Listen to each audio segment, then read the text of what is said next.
And now I'd like to introduce Jason Jang, captain of the debate and mock trial teams, president of the National Honor Society, and FBLA champion. Jason is planning to attend William and Mary next year.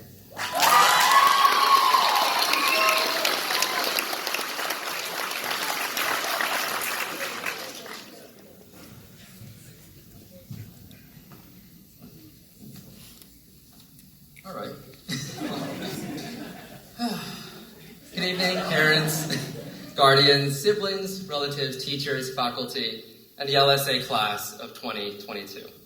It's strange but exciting to say that we are finally at the finish line. In 14 days, we'll be taking the stage at the convention center, but first, let's take a walk down memory lane. Our journey starts with surviving Intro to Law with Mrs. Hill and her ability to provide 1 million comments on all of our assignments. Great way to start off freshman year. If anything, these past few years have been pretty much smooth sailing. Who am I kidding? Our sophomore year, we watched the world shut down, faster than our internet speed on Zoom. Before we knew it, we thought we would be out for 2 weeks. Then it would be months, and before we knew it, we ended up glitching out for 2 years. As Grace Ambrosio put it, we didn't have the traditional LSA experience, but we did complete it with some modifications. The truth is, no class of seniors has ever had to adapt as much as we did. And after all this time, I don't think we're getting that New York trip anytime soon. It's okay, Mrs. Disher, we forgive you. Plus, everyone knows it's Mr. Wynn's fault. But in all seriousness, I don't think anyone could have predicted what has happened these past few years. And to quote Aaron Landfair, mentally, I'm still a sophomore. A part of our lives vanished, like our motivation to finish work this year, and a part of our lives seemed to pass in a blur. Soon enough, we were seniors, preparing for the next years of our lives. We were seniors experiencing what was left of normality. We were seniors submitting research papers and setting up senior projects, with some going full circle. Like Emma Rosette. Her freshman year, she found a second family at mock trial, and this year, she created an entire trial packet and taught the mock trial class.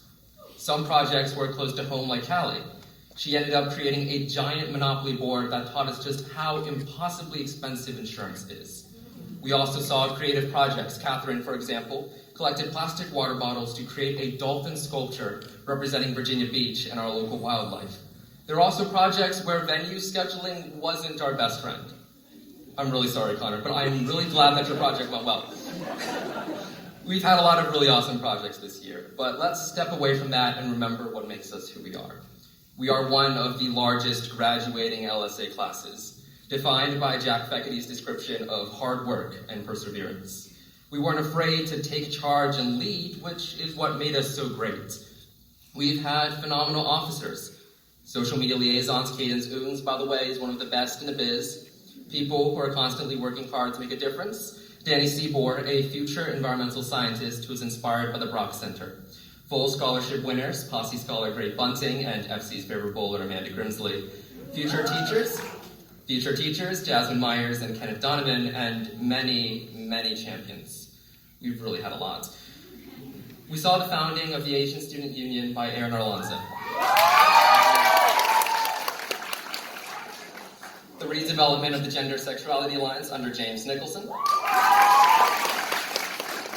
And as a group, we spearheaded the foundation for the Legal Studies Academy Honor Society. We've led some of the most successful clubs here at FC, from our competitive teams to the honor societies who've given us a lot of work. NHS, need I say more? But as Sarah Shutak put it, even with the setbacks, we have reached that point of a sort of odd melting pot family.